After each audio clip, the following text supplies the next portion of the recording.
Welcome to BRS news వార్తలు చదువుతుంది మీ మాధురి. లొంగిపోతామన్న మావోయిస్టులను చంపడం అమానుష్యం.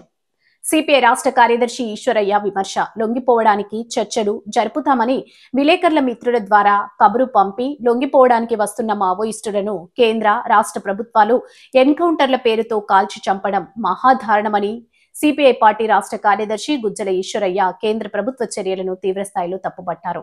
ఆదోనిలో ఎలక్ట్రానిక్ మీడియా విలేకరుల సమావేశంలో ఈశ్వరయ్య బుధవారం మాట్లాడుతూ లొంగిపోవడానికి వస్తున్న మావోయిస్టు నేత గిరిజన నాయకుడు మాన్వి హిడ్మా ఆయన భార్య ఇతర అనుచరులను మారేడుమిల్లి అడుగులకు తీసుకుని వెళ్లి బూటకపు ఎన్కౌంటర్లలో చంపడం దారుణమని, ఇది ఎన్కౌంటర్ కాదని కేంద్ర ప్రభుత్వం చేస్తున్న హత్యలని అన్నారు.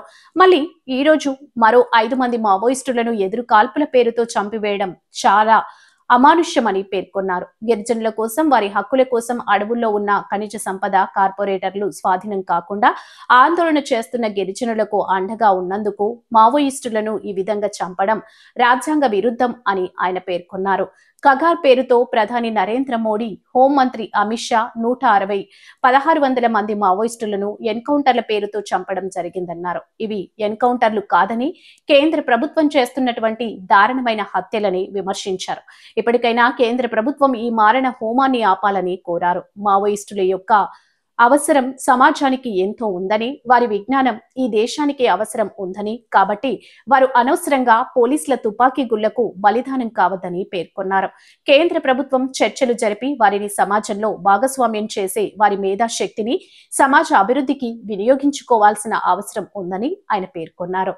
అంతేకాకుండా ఈ రోజు కూడా రంపచోడవరం ప్రాంతంలో 5 మంది మావోలను ఎదురు కాల్పుల్లో చంపినట్లు రాష్ట్ర ఇంటెలిజెన్స్ ఐజీ మహేంద్ర లడ్డా పేర్కొనడం జరిగిందన్నారు. ఈ ఎదురు కాల్పుల్లో చనిపోయినట్లు చెప్పే మాటలన్నీ కూడా ప్రజలు గమనిస్తున్నారని, ఇవన్నీ కూడా ఈ మరణాలన్నీ కూడా ప్రభుత్వ హత్యలని అన్నారు.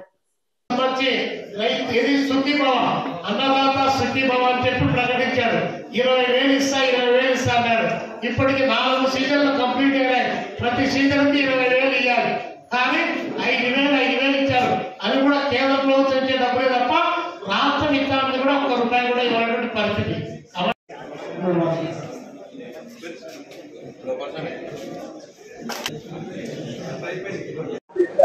అగ్రనేతల్లో ఒకరైనటువంటి మన్వా హిడ్మా గారిని, ఆయన సహచరులను, ఆయన సహచరిని 6 మందిని కేంద్ర ప్రభుత్వం హోంశాఖ వారు అత్యంత దారుణంగా లొంగిపోతామని చెప్పి సమాచారం పంపిస్తే ఆ సమాచారాన్ని బేస్ చేసుకొని వారిని ఎన్కౌంటర్ చేయడం జరిగింది. అదేవిధంగా ఈరోజు తెల్లవారుజామున విశాఖ జిల్లా రంపచోడవరం ప్రాంతంలో మరొక 5 మందిని ఎదురు కాల్పుల్లో చనిపోయారని చెప్పేసి ఆంధ్రప్రదేశ్ ఇంటెలిజెన్సీ డీజీ మహేంద్ర లడ్డా గారు ప్రకటించడం, ఇది చాలా దారుణమైన విషయం అని చెప్పి భారత కమ్యూనిస్ట్ పార్టీ సిపిఐ భావిస్తా ఉంది. ఒకవైపున ఆపరేషన్ కగారు పేరుతో అడవుల్లో ఉన్నటువంటి అటవీ సంపదను కొల్లగొడతా ఉంటే, కార్పొరేట్ కంపెనీలకు కట్టబెట్టద్దు, గిరిపుత్రులు గిరిజనులు ఇబ్బంది పడతారని చెప్పి వారికి అండగా నిలబడ్డ పాపానికి అడవుల్లో ఉన్నటువంటి మావోయిస్టులను, అదేవిధంగా గిరిజనులు ఇప్పటికే 1,600 మందిని కాల్చి చంపారు.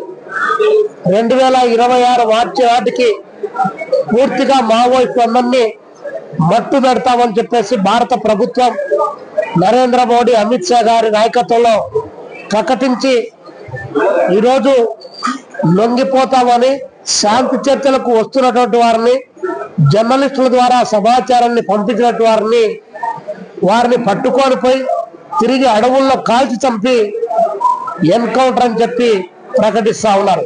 ఇవి ఎన్కౌంటర్లు కాదు, ఇది కేంద్ర ప్రభుత్వం నరేంద్ర మోడీ గారు, అమిత్ షా గారు చేయిస్తున్నటువంటి హత్యలని చెప్పి భారత కమ్యూనిస్ట్ పార్టీ సిపిఐగా మేము భావిస్తా ఉన్నాం.